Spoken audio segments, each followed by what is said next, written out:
ကဘာပေါ်မှာလူတီးအများဆုံးအတီးအငန်တစ်ခုအကြောင်းပြောကြအောင်ခင်ဗျငှက်ပြောသည်နော်ဟုတ်ပါတယ်တင်းနစ်ကစားသမားတယောက်ရဲ့အိတ်ထဲမှာအမြန်ဆုံးစွမ်းအင်ဖြည့်ပြီးတဲ့အစကခုဖြစ်တယ်လို့ဟုတ်တယ်အရှေ့အာဖရိကကမိသားစုတစုအတွက်အဓိကအသက်ဆက်ရှင်တန်ရေးအစာရဲ့ဖြစ်နေပြန်ပါတယ်ဒီလိုခန်းကရာနှစ်ခုကြောင့်မှရှိနေတဲ့သူ့ရဲ့အာဟာရဆိုင်ရာလျှို့ဝှက်ချက်ကဘာဖြစ်မလဲဆိုတော့ဒီနေ့မှာတော့ငှက်ပြောသည်ဟာအစာပြေဆိုင်တဲ့အသီးတစ်ခုတက်လားဒါမှမဟုတ်အဓိကအစားအစာဖြစ်အားကိုးရတဲ့အာဟာရရင်းမြစ်တစ်ခုလားဆိုတာကိုဟုတ်ကဲ့ Susan Sharrock နဲ့ Charlotte Lusty တို့ရဲ့သူရတနာစာတမ်းကိုအခြေခံပြီးအတွင်းကျကျဆွေးနွေးကြကြရပါကောင်းပါပြီဒီနေ့ဆွေးနွေးမှုမှာငှက်ပြောသည်ရဲ့ဓာတုဖွဲ့စည်းပုံကနေစပြီးသူ့ရဲ့အာဟာရတန်ဖိုးပြီးတော့ကမ္ဘာအဓိကကစီးတန်အစားအစာတွေဖြစ်တဲ့ဆန်တို့ပြောင်းတို့အာလူးတို့နဲ့နိုင်ရှင်ချက်တွေကိုပါလေ့လာတော့မှာပါ။အော်စိတ်ဝင်စားစရာပဲဟုတ်တယ်အရေးကြီးဆုံးကတော့လေငှက်ပြောသည်အမျိုးအစားအမြင့်အချောက်အခြေအနေအထူးသဖြင့်ချက်ပြုတ်ပုံနီလန်းဒီပေါ်မူတည်ပြီးသူ့ရဲ့အာဟာရတန်ဖိုးကဘလောက်တန်ကွာသွားနိုင်လဲဆိုတာကိုအဓိကထားဆွေးနွေးသွားမှာဖြစ်ပါတယ်ကောင်းပြီဒါဆိုရင်အများဆုံးရိုးထွေတက်ကြရဲ့အချက်ကနေစလိုက်ကြအောင်ကျွန်တော်တို့ဈေးမှာအလွယ်တကူဝယ်လို့ရတဲ့အချိုတီစားငပျော်သီးနဲ့ဟင်းချက်ဆိုင်တဲ့ဖီချမ်းငပျော်သီးပေါ့ plantain လို့ခေါ်တာပေါ့နော်ဟုတ်ပါတယ်ပုံစံရနည်းနည်းကွာတာကလွယ်လို့အာဟာရပိုင်းမှာသူတို့နှစ်ခုကဘလောက်တောင်ကွာခြားနေတာလဲခင်ဗျဒါတော်တော်များများသိချင်ကြတဲ့မိခုံးပဲအပေါ်ယံကြည့်ရင်တူတဲ့ချင်းရပြီးမဲ့ဓာတုပေးတာအရာအဓိကကွာခြားချက်ကြီးတစ်ခုရှိတယ်အဲ့ဒါကရေသက်ပါဝင်မှုပါရေသက်ဟုတ်တယ်ကျွန်တော်တို့အချိုတီးစားရဲ့တာမန်ကပြောဒီမှာရေသက်က83%လောက်ထိပါဝင်ချိန်မှာဖီးချမ်းကပြောဒီမှာတော့65%လောက်ပဲပါဝင်ပါတယ်အော်18%လောက်ကွာတာကအဲ့လောက်တောင်အရေးပါသလားအင်မတန်အရေးပါပါတယ်။ဘာလို့လဲဆိုတော့ရေဓာတ်များတဲ့အသီးမှလေကစီဓာတ်လို molecule ကြီးကြီးတွေကနေတခြားဓာတ်လို molecule အသေးလေးတွေအဖြစ်ဖြိုခွဲတဲ့ဖြစ်စဉ်ဟုတ်ကဲ့ hydrolysis လို့ခေါ်တဲ့ဖြစ်စဉ်ကပိုပြီးညံ့ဆန်တယ်။ hydrolysis ဆိုတာရိုးရိုးလေးပြောရရင်ရေ molecule လေးကဝင်ပြီးတက်ပြီးဖြိုခွဲလိုက်တာပေါ့။အော်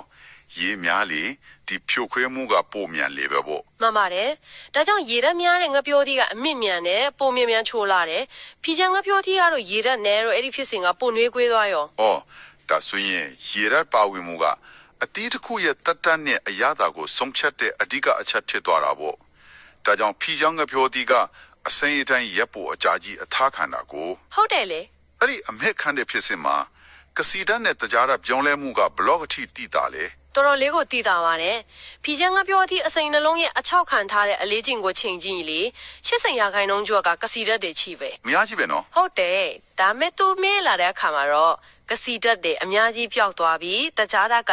70%အထိကိုတက်လာတယ်ဟုတ်ကဲ့တာမန်ငပြောသီးမှာဆိုပိုတော်ကိုတည်တာသေးတယ်အစိမ်းမှာကစီဓာတ်20%လောက်ရှိရနေဝါထိန်မြောင်မြေသွားတဲ့အခါတက်ကနေ9%လောက်ပဲကျန်တော့တာတချိန်တည်းမှာပဲတကြားဓာတ်က1%အောက်ကနေ20%အထိကိုခုန်တက်သွားတာဒါကြောင့်ငပြောသီးစိမ်းကပုတ်ဖြစ်ညင်ဖန်တန်တဲ့အရာသာရှိပြီးမြေလာမှချူရီသွားတာဆိုတဲ့သဘောတရားရဲ့နောက်ကသိပ္ပံပညာပေါ့အတိအကျပဲဒါဆိုရင်စီချူယောဂရှိသူတွေတဲ့ငပြောသီးစိမ်းကငပြောသီးမြေတဲ့သွေးသွင်းတကြားဓာတ်ကိုပိုပြီးဖြည်းဖြည်းတက်ဆေးလို့ပိုတင်တော်တယ်လို့ပြောလို့ရမလားဟုတ်ပါတယ်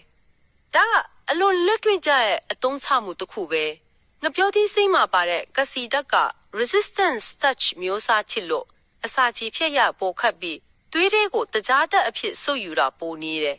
ငပြောသီးမြင့်ကတော့တကြားဓာတ်များတော့ချက်ချင်းဆွဲရင်လိုသူတွေဥပမာအားကစားသမားတွေအတွက်အဆင်ပြေပေမဲ့သူချိုတင်ရသူတွေတော့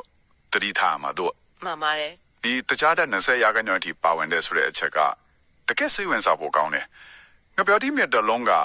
ပေးတဲ့စွမ်းရည်ကတခြားအသီးတွေနဲ့ရင်ဘယ်လိုကွာခြားသေးလဲခင်ဗျကွာခြားချက်ကမသေးဘူးပုံမှန်အရွယ်စားငပြောသီးမြင့်တလုံးကတန်တီးတလုံးထက်စွမ်းရင်20နီးပါ20နီးပါဟုတ်တယ်လိမ္မော်သီးလို့အချင်သီးတွေထက်3ဆနီးပါပိုပြီးထောက်ပံ့ပေးနိုင်တယ်ဒီစွမ်းရင်ကလည်းတကြားဓာတ်ကနေလာတာဖြစ်လို့ခန္ဓာကိုယ်အချက်ချင်းအသုံးပြုလို့ရတယ်စွမ်းရင်အမျိုးအစားပဲဒါကြောင့်မာရသွန်အပြေးသမားတွေကာယလို့တော်တွေအတွက်အချင်းတိုအတွင်းခွန်အားပြန်ဖြည့်ဖို့အကောင်းဆုံးအစားတစ်ခုဖြစ်နေတာပါဒါကအစားပြေနေနဲ့စားတဲ့အခါမှာပေါ့ဒါမဲ့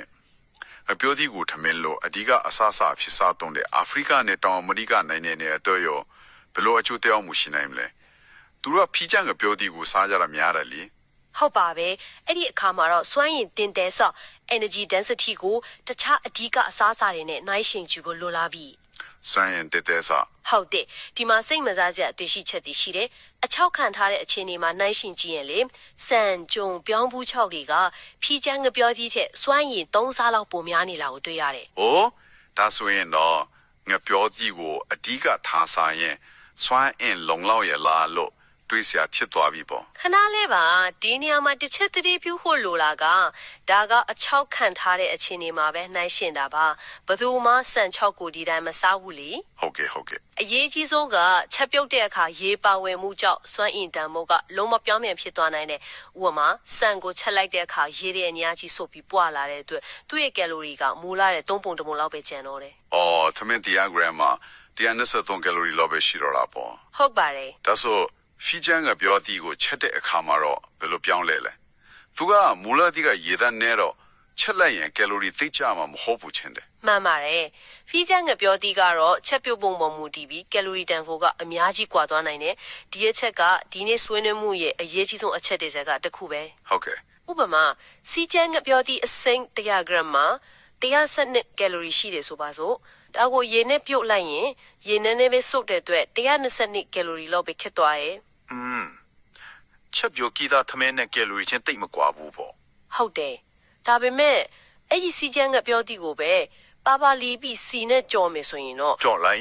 ဟုတ်တယ်စီကိုဖို့တစ်ခုလို့စုပ်ယူလိုက်တဲ့အတွက်သူ့ရဲ့ကယ်လိုရီတန်ဖိုးကအစိမ့်ထက်20ကျော်269ကယ်လိုရီထိခုန်တက်သွားပါတယ် နေက69ကယ်လိုရီဒါဆိုသမင်းပန်းကလုံးတစ်လုံးစာဖြတ်တောင်းကြော်သွားပြီချက်ပြုတ်နီးတစ်ခုတည်းနဲ့ကယ်လိုရီက20ကျော်တက်သွားတယ်ဆိုတာတော်တော်လေးသတိထားရမယ်အချက်ပဲ ဒါကကျွန်တော်နှစ်စင်ဘွားမှာတတိမထားမိတတ်တဲ့အချက်တစ်ခုပေါ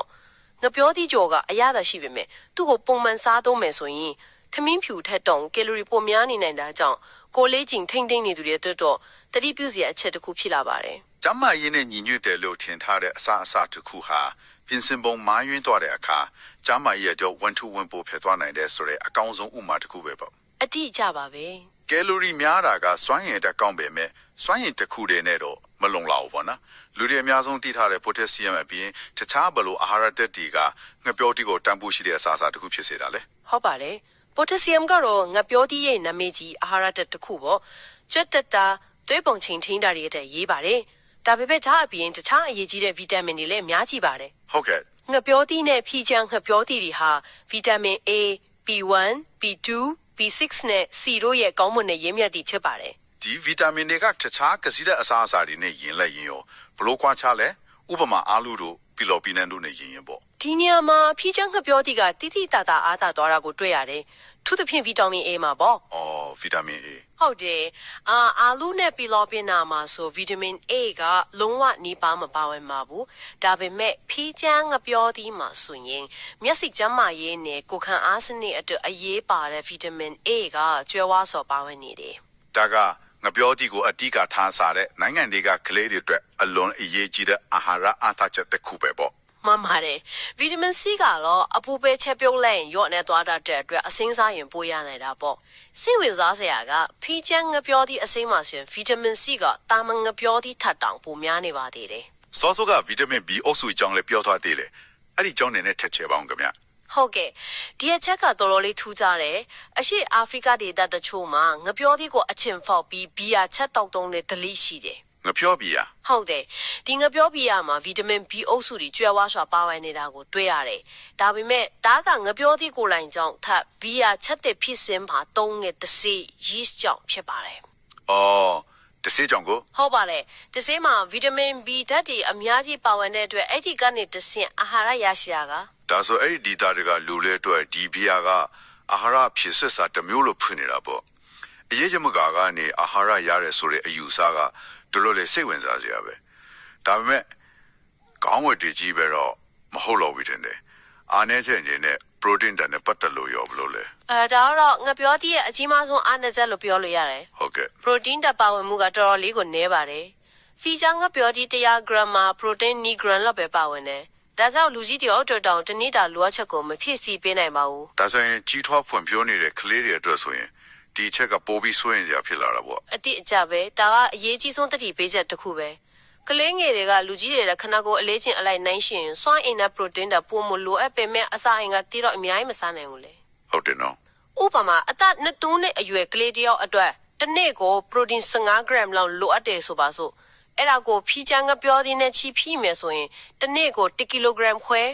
1 kilo ဝဲ ဟုတ်တယ်ဖီးချမ်းငပြောသည်အကြီးကြီး4-5 လုံးလောက်စားမှလုံလောက်မှာဒီလောက်အများကြီးကိုကလေးတယောက်ကဘလို့မှမစားနိုင်ပါဘူး ဒါဆိုရင်ငပြောသူကိုအတိကထားစိတ်ပြောပြီးစားသုံးမှုကိုအားပေးနေတဲ့နိုင်ငံတကာအကူအညီပေးရေးအဖွဲ့တွေအနေနဲ့အာဟာရချော့တဲ့မှုကိုကာကွယ်ဖို့ပရိုတင်းတဲ့ဖြည့်စွက်ရေးအစီအစဉ်တွေကိုပါတပါးတဲ့ထည့်သွင်းစဉ်းစားဖို့လိုအပ်တယ်လို့ဆိုလိုတာလား ဟုတ်ပါတယ်ဒါကမဖြစ်မနေထည့်သွင်းစဉ်းစားရမယ့်အချက်ပဲငပြောသည်ကိုအတိကထားစားတဲ့ဒေတာတွေမှာကလေးတွေရဲ့အာဟာရပြည့်ဝမှုအတွက်ပဲမျိုးမျိုးအသားငါးတို့လိုပရိုတင်းကျွဲဝတဲ့အစားအစာတွေကိုမဖြစ်မနေတွဲဖက်ကျွေးမွေးမှုလိုအပ်တယ် ဒါကိုလစ်လူရှုလိုက်ရင် ဟုတ်တယ်လစ်ရှူလိုက်ရင်ကလေးတွေရဲ့ကြီးထွားဖွံ့ဖြိုးမှုကိုတိုက်ရိုက်တက်ကြောင်မှုရှိပြီးကွာရှီယိုဂိုလို့ခေါ်တဲ့ပရိုတင်းတက်ချိုးတဲ့ယောဂတွေအထိဖြစ်လာနိုင်ပါတယ် ဒါကတကယ်ကိုအရေးကြီးတဲ့အချက်ပဲ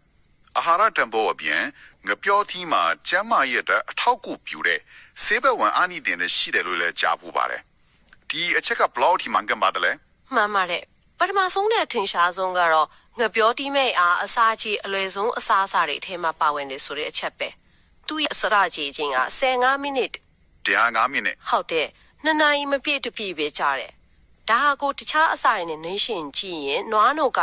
165မိနစ်ပန်းတိက270မိနစ်ကြာတယ် အိုး ဒါကြောင့်နို့ဆိုကလေးငယ်တွေအတွက်ပထမဆုံးကျွေးတဲ့အစာဦးလန်းချောင်းဆိုင်ရာယောဂဝေဒနာရှင်တွေအတွက်ပြန်လည်နာလန်ထူဆအစာအဖြစ်ထူးတင်တော့ပါတယ် အစာကြေးလွယ်တာအပြင်တခြားဘလို့အာနိသင်တွေရှိသေးလဲတွေးတော့နဲ့ပတ်သက်ပြီးလည်းအချို့ရှိသေးလို့ကြားပူတယ် ဟုတ်ပါတယ်ဒါကနောက်ပိုင်းသူတေသနာတွေကပို့ပြီးအာယုံစိုက်လာတဲ့အချက်တစ်ခုပ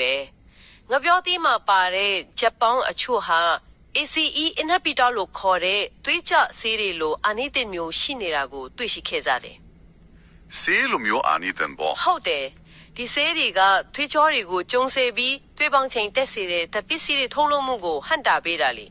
ေငပြောသီးမှာအဲ့ဒီလိုလှုပ်ဆောင်နိုင်တဲ့တဘာဝဂျပန်တွေပါဝင်နေတယ် ဒါကတော်တော်လေးအားရစရာသတင်းပဲဒီအချက်ကိုထောက်ပံ့ပေးတဲ့တိကျတဲ့သူရေသနာတွေရှိပါသလား ရှိပါတယ်အိန္ဒိယနိုင်ငံမှာပြုလုပ်ခဲ့တဲ့သူရတနာတစ်ခုကတော်တော်လေးထင်ရှားတယ်သွေးတိုးယောဂရှိသူတွေကိုတနေ့ကိုငပြောသီးနှလုံးပုံမှန်စားခိုင်းရုံနဲ့ ဒီနေ့နှလုံး ဟုတ်တယ်တပတ်အတွင်းမှာသွေးပေါင်ချိန်10ရာခိုင်နှုန်းအထိတိတိတသာကျဆင်းသွားတာကိုတွေ့ရှိခဲ့ပါတယ်ဒါကပိုတက်ဆီယမ်ကျွဲဝါတဲ့အစားအစာတွေကသွေးပေါင်ချိန်ကိုထိန်းညှိပေးနိုင်တယ်ဆိုရင်အရင်ကတွေ့ရှိချက်တွေကိုပိုပြီးခိုင်မာတဲ့သက်သေပြလိုက်တာပါပဲ ကောင်းလိုက်တာဒါဆိုဘေးထွက်ဆိုချိုဒါမှမဟုတ်သတိထားရမယ့်အချက်တွေရောရှိပါသလားတခြားကစီတဲ့အစားအစာတချို့မှာအစိတ်အတော့ဖြစ်စီနိုင်တဲ့တက်တွေပါတတ်တယ်လို့ကြားဘူးလို့ပါဥပမာပီလိုပီနတ်လိုမျိုးပေါ့ ဒါလည်းအရေးကြီးရဲ့အနှိုင်းရှင်ချက်တစ်ခုပဲပီလိုပီနံမှာဆိုရင်စနစ်ကကြမချက်ဖြုတ်ရင်အန်တရယ်ဖြစ်စီနိုင်တဲ့အစိတ်အတော့တက်တီပါဝင်နိုင်တယ်အာလူစိမ့်မှလည်းပါဝင်တတ်တယ်ဒါပေမဲ့ငပြောတီးရဲ့အကြီးမားဆုံးအားသာချက်တွေတဲ့တစ်ခုကတော့သူ့မှာအန်တရယ်ဖြစ်စီနိုင်တဲ့အစိတ်အတော့တက်တီတိတိတသာမပါဝင်ဘူးဆိုတာပဲ ဩဒါကြောင့်စိတ်ချစွာစားသုံးလိုက်တာပေါ့ ဟုတ်ပါတယ်စနစ်တကျအချက်ပြုတ်ပြင်ဆင်မယ်ဆိုရင်ကလေးကအစာလူကြီးအဆုံးစိတ်ချစွာစားသုံးနိုင်တဲ့အစားအစာတစ်ခုဖြစ်ပါတယ် ကဲဒါဆိုရင်ဒီနေ့ဆွေးနွေးမှုတစ်ခုလုံးကိုပြန်ပြီးခြုံငုံကြည့်ရအောင်ကျွန်တော်တို့စတင်ခဲ့တဲ့မေခွန်းကငပြောတီးဟာအစာဖြစ်လားအဓိကအစာလားဆိုတာပဲ ဟုတ်ပါတယ် ဒီနေ့ဆွေးနွေးမှုတွေအရာတော့ तू ကအခြေအနေနဲ့ပြင်ဆင်ပုံပေါ်မူတည်ပြီးနှစ်မျိုးစလုံးဖြစ်နိုင်တယ်လို့ထင်ပါတယ် မှန်ပါတယ်အချိုးသေးစားတဲ့ငပြောသီးမိကအာကစားသမားအတွက်အကောင်းဆုံးစွမ်းအင်ဖြစ်အစာဖြစ်တယ်လို့ပြုတ်ပြီးသားဖီးစမ်းပြောဒီကတော့မိသားစုတစုအတွက်ထမဲတနစာအဓိကအစားအစာဖြစ်နေတာပေါ့ ဟုတ်ကဲ့ သူရဲ့အာဟာရတန်ဖိုးကအများအထင်အတိမတ်ဖူခံရတာထက်ပုံမကြီးမားပါတယ်စွမ်းအင်ပေးစွမ်းနိုင်မှုတခြားကစီးတဲ့အစားအစာတွေမှာမပါတဲ့ဗီတာမင် A ကျွဲဝမှုအစာကြေလွယ်မှုသွေးပုံချိန်ထိန်းညှိပေးနိုင်မှုစတဲ့အကျိုးကျေးဇူးတွေအများကြီးရှိနေတယ်ဒါပေမဲ့ ပရိုတင်းတဲ့နေပါမှုကတော့သူ့ရဲ့အဓိကစိန်ခေါ်မှုအဖြစ်ရှိနေဆဲပါပဲပေါ့ ဟုတ်ပါတယ်အဲ့ဒါကိုသူ့ရဲ့အဓိကစိန်ခေါ်မှုပါပဲဟုတ်ကဲ့ ဒီအကြောင်းအရာနဲ့ပတ်သက်ပြီးနားထောင်သူတွေဆက်လက်စဉ်းစားစရာအဖြစ်မေခွန်းတစ်ခုချန်ထားခဲ့ခြင်းပါတယ်ခင်ဗျဒီနေ့ကျွန်တော်တို့သိခဲ့ရတယ်လို့ပဲငပြောသီးလို့တဘာဝအစားအစာတစ်ခုရဲ့အာဟာရတန်ဖိုးဟာချက်ပြုတ်ပုံဥပမာပြုတ်ချင်းနဲ့ကြော်ချင်းပေါ်မူတည်ပြီးကောင်းကျိုးဆိုးကျိုးတိတိတသာပြောင်းလဲသွားနိုင်တယ်ဆိုရင်ကျွန်တော်တို့နေ့စဉ်စားသုံးနေတဲ့တခြားကျန်းမာရေးနဲ့ညီညွတ်တဲ့လို့တတ်မှတ်ထားတဲ့အစားအစာတွေဥပမာဟင်းသီးဟင်းရွက်တွေအသားငါးတွေကိုချက်ပြုတ်ပြင်းစင်တဲ့အခါမှာတော့သူတို့ရဲ့မူလအာနိသင်တွေကို ဘလောက်အထိပြောင်းလဲဆင်းမနေမလဲဆိုတာကိုဆက်ပြီးတွေးတော့ကြည့်ဖို့ဖြစ်ပါတယ်